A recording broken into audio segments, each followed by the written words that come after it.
A heart-wrenching tale of love, pressure, and redemption, The Weight of Lies explores the lengths we go to for acceptance, and the courage it takes to fix what we've broken. Episode 1, A Question of Plans. The story begins in a modest one-bedroom apartment in the bustling city of Lagos. Rachel, a 34-year-old fashion designer, sits hunched over her sewing machine, carefully stitching the finishing touches on a client's dress.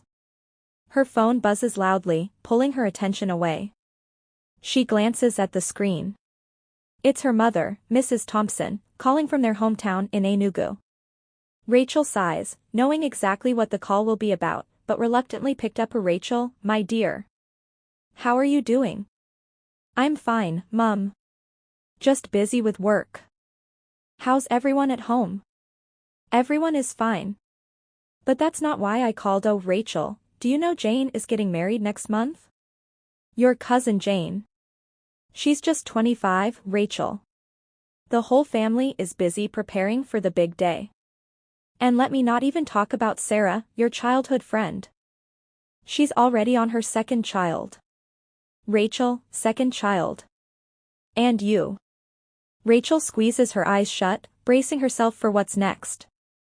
Rachel, Mum, please. Don't start. I'm not starting anything. I'm just saying, Rachel, you're 28. When will it be your turn? Every time I go to church, people keep asking me, Mrs. Thompson, when will Rachel bring someone home? Do you want me to continue dodging their questions? Mum, marriage is not a competition. I'm working on myself. These things take time. Time? Rachel, how much time do you need? Life is passing you by. Look at Christmas, it's just 3 months away.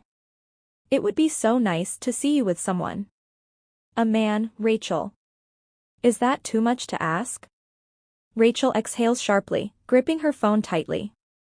Rachel, Mum, I've heard you. Can we talk about something else, please? Mrs. Thompson, fine. Just think about it, Rachel. I'm praying for you. Bye. The call ends, leaving Rachel sitting in silence. She places her phone on the sewing table and stares blankly at the unfinished dress. Her mother's words echo in her mind, how much time do you need? Scene cut, Rachel's reflection. Rachel leans back in her chair, her thoughts swirling. She glances at her phone again, scrolling through her contacts until she finds Mark's name. She hesitates, biting her lip, before finally pressing the call button. Mark, hey, Rachel. How are you? Rachel, hi, Mark. Are you free tomorrow evening? I'd like us to meet up. Mark, sure, that works. Is everything okay?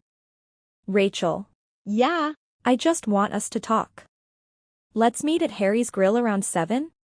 Mark, sounds good. See you then. Rachel hangs up, a knot forming in her stomach. Scene cut, dinner at Harry's Grill. The next evening, Rachel arrives at Harry's Grill, a small but cozy restaurant on the mainland. She picks a quiet table by the window and waits, her fingers nervously tapping the edge of her phone.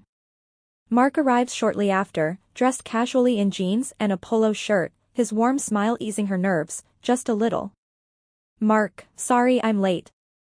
Traffic was crazy. You look great, though. Rachel, thanks. How was your day? Mark, busy, but not too bad. Just the usual site inspections and reports. What about you? Rachel, it was fine. Just wrapped up a few client orders. They order their meals, and the conversation flows easily at first. Rachel listens to Mark talk about his work, but her mind keeps drifting to her mother's words. As the food arrives, she takes a deep breath and decides to bring up what's been bothering her. Rachel, Mark. It's 3 months to Christmas.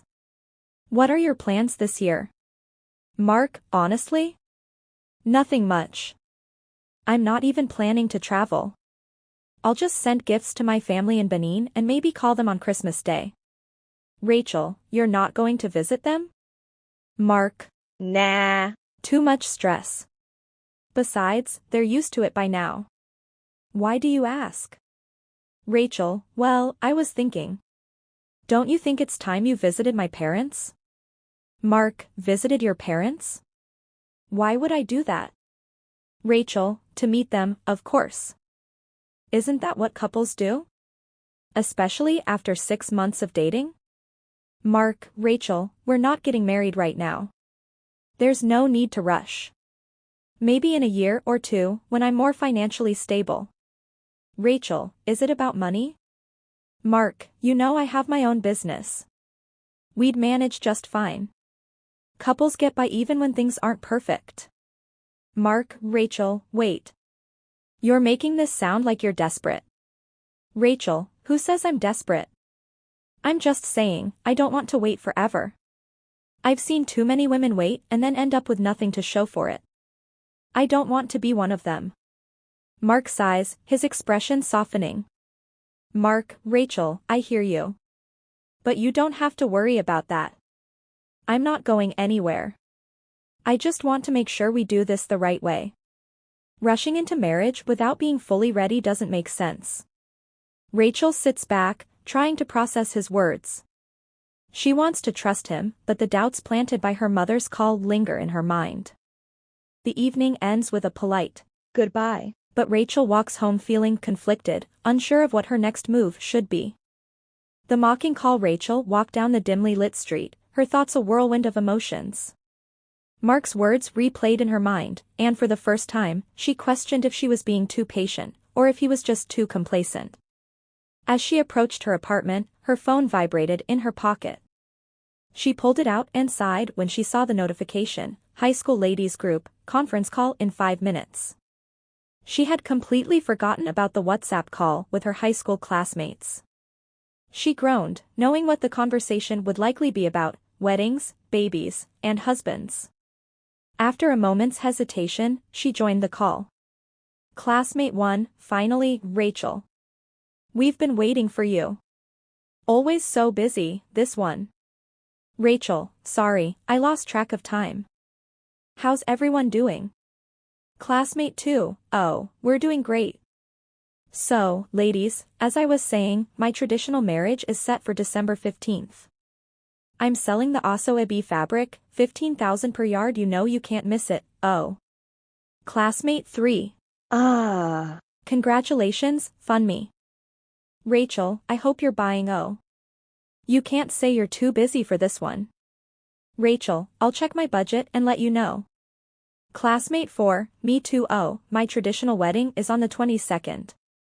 So, ladies, please, order your fabrics now. I don't want last-minute excuses. Classmate 5, wow. Weddings everywhere. Speaking of events, I'm hosting a child naming ceremony for my twins on December 10th. Twins, ladies. You all know how blessed I am. The group erupted in congratulatory messages, except for Rachel, who quietly listened, her heart sinking. Classmate 6, Rachel, what about you? No wedding, no child naming, no twins? Hope you'll attend all our events since you don't have anything keeping you busy. The laughter that followed felt like a slap to Rachel's face. She swallowed hard, forcing a smile that they couldn't see. Rachel, I'll check my schedule. Classmate 5. What schedule? Rachel, don't stress yourself, oh. In fact, if you can't attend the other events, I really need your help on Christmas Eve. Rachel, help?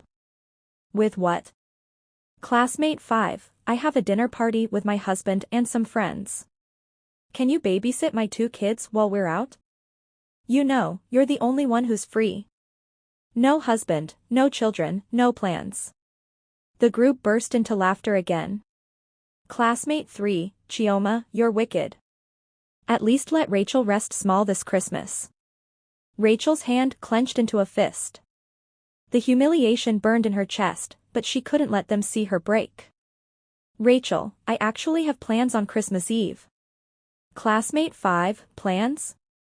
What kind of plans does a single lady have on Christmas Eve?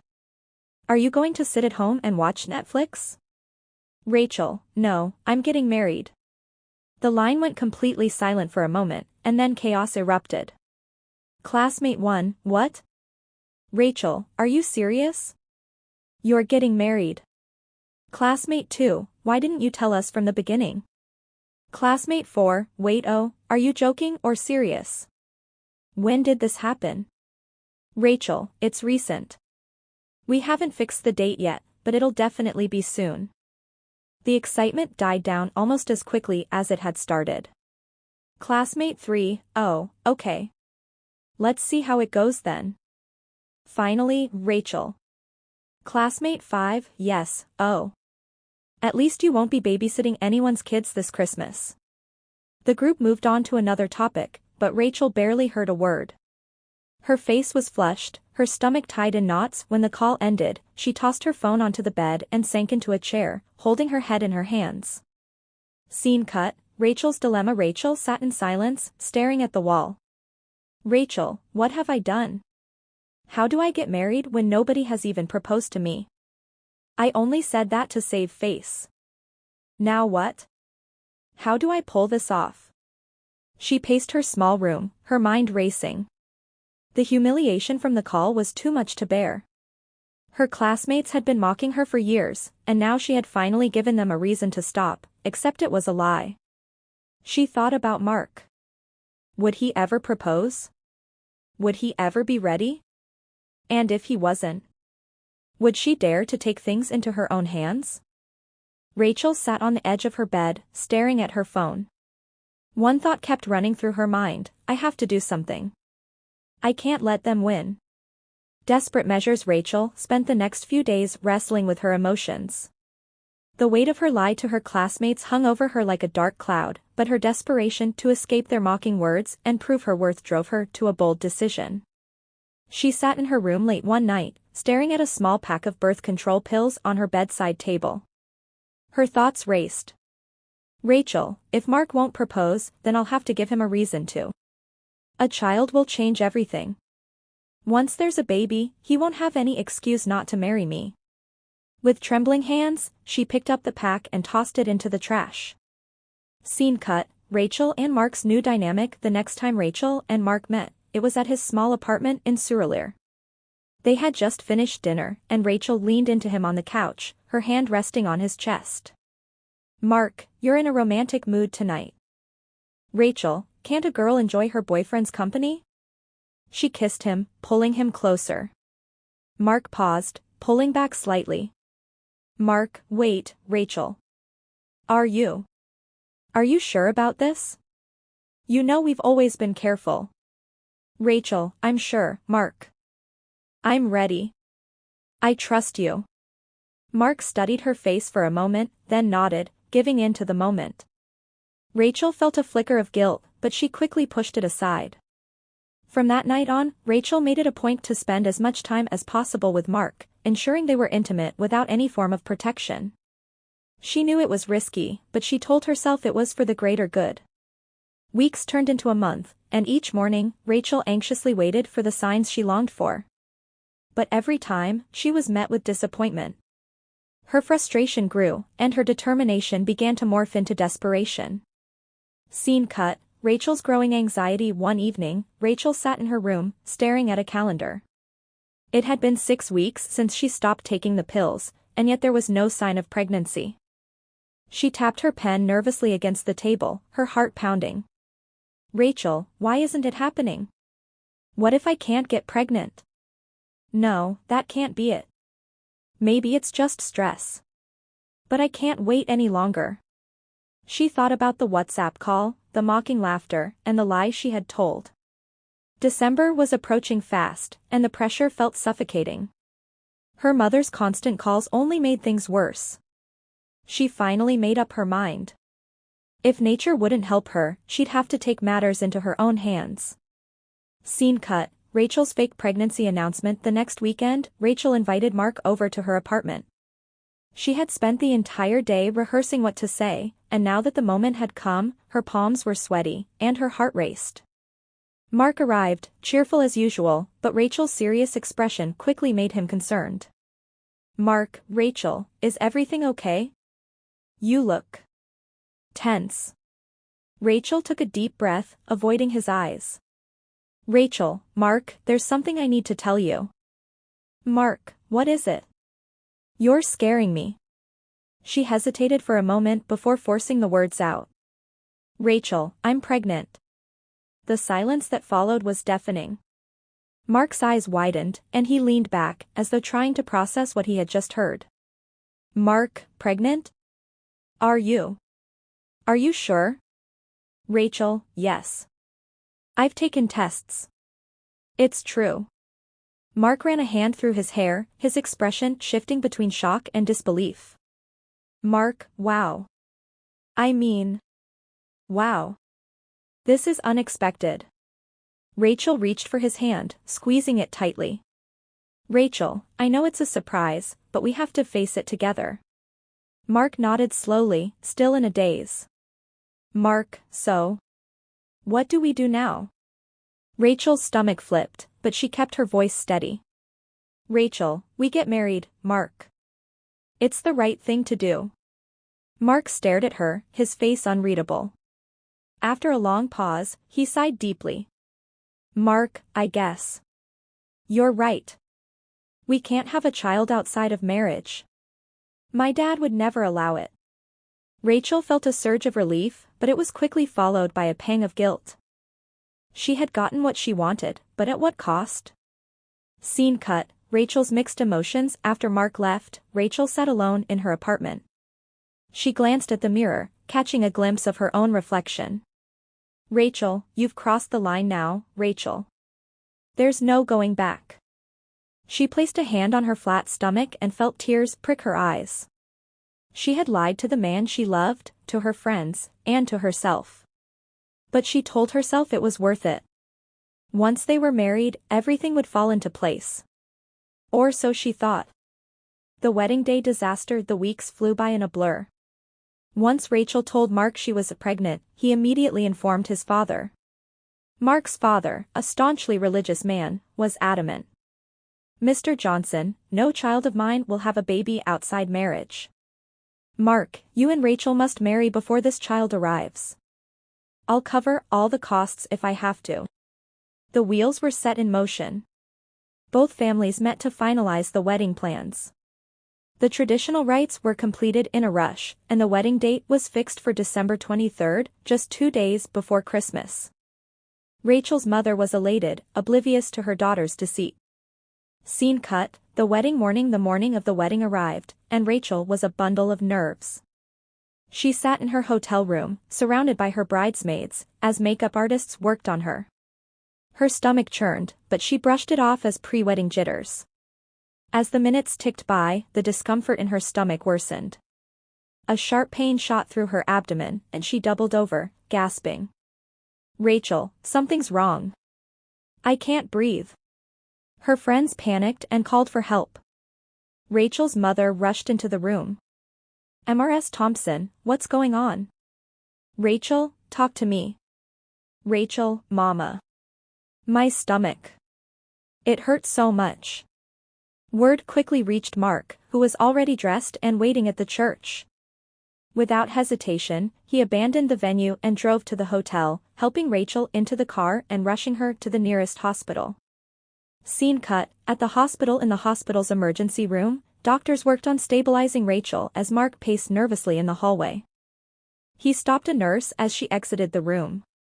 Mark, please, tell the doctor to be careful. My wife-to-be is pregnant.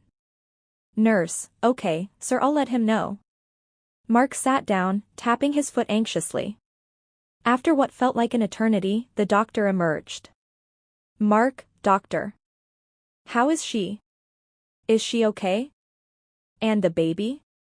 The doctor gave him a reassuring smile. Doctor, she's fine. It was just food poisoning. But... baby? There's no baby. She's not pregnant. Mark froze, the words echoing in his ears. Mark, are you sure? Maybe there's been a mistake. The doctor gestured for Mark to follow him.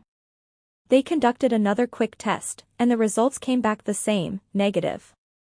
Doctor, there's no mistake, Mr. Johnson. She's not pregnant. Mark stared at the results, his chest tightening. Just then, Rachel opened her eyes and saw the two men standing at the foot of her bed. Rachel, honey, let's go back. I'm fine now. The wedding is waiting. Mark's jaw clenched, and his voice was cold. Mark, is there something you want to tell me, Rachel? About your pregnancy? Rachel's eyes widened, and she stammered, her voice trembling. Rachel, Mark, I can explain. Mark, so it's true. You lied to me? Can you give me one good reason why you would do something like this? Tears streamed down Rachel's face as she tried to reach for his hand. Rachel, I didn't want to lose you, Mark. I was so afraid you'd leave me, and I couldn't bear the shame anymore. Everyone was mocking me, my classmates, my family. I just wanted to feel like I was enough. Mark stepped back, shaking his head. Mark, shame? So you lied to me, to both our families, just to escape your insecurities? Rachel, this isn't love. This is manipulation. Before she could respond, he turned and walked out of the room, leaving her sobbing. Scene cut, the aftermath. A few minutes later, Rachel's mother and Mark's mother rushed into the room, followed by a few close friends. Mrs. Thompson, Rachel. What happened? How are you? Where's Mark? Mrs. Johnson, give her some space. Rachel, my dear, what did the doctor say? Rachel took a deep breath, her face pale. Rachel, Mark left me. Everyone froze, exchanging shocked glances. Mrs. Thompson, left you? Left you how? Did he go to get something? Rachel hesitated, then dropped her gaze. Rachel, he found out. I lied about the pregnancy. I'm not pregnant, Mama. I lied because I wanted to get married this Christmas. I was tired of the mockery, tired of being bullied. A heavy silence filled the room. Mrs. Johnson's expression darkened as she stepped closer to Rachel. Mrs. Johnson, you lied? You pretended to carry my son's child just so you could trap him into marriage? That's not love, Rachel. That's selfishness. Rachel, I do love him. I swear, I love him. Please, I'm sorry. Mrs. Johnson shook her head, her face filled with disappointment. Mrs. Johnson, I can't listen to this. You've embarrassed both our families. There will be no wedding. She stormed out of the room. Rachel's mother stood frozen, torn between scolding her daughter and comforting her. Mrs. Thompson, Rachel. What have you done? Rachel buried her face in her hands, her tears falling freely. Scene cut, a year later. Time passed, and Rachel slowly rebuilt her life. She worked harder on her business and sought therapy to deal with her insecurities and the pressure she had placed on herself. Mark, though deeply hurt, eventually reached out to her. They met at a cafe and talked for hours, finally opening up about their feelings and what had gone wrong. Mark, I was angry, Rachel, but I never stopped loving you. I just needed time to heal. Rachel, I'm so sorry, Mark. I never meant to hurt you. I just didn't know how to handle everything. After much reflection and forgiveness, the two decided to start over. 1 year later, surrounded by their closest friends and family, they finally got married, this time, with no lies between them. The end. What do you think about this story? Please, leave a comment below and don't forget to subscribe and share. Merry Christmas to you.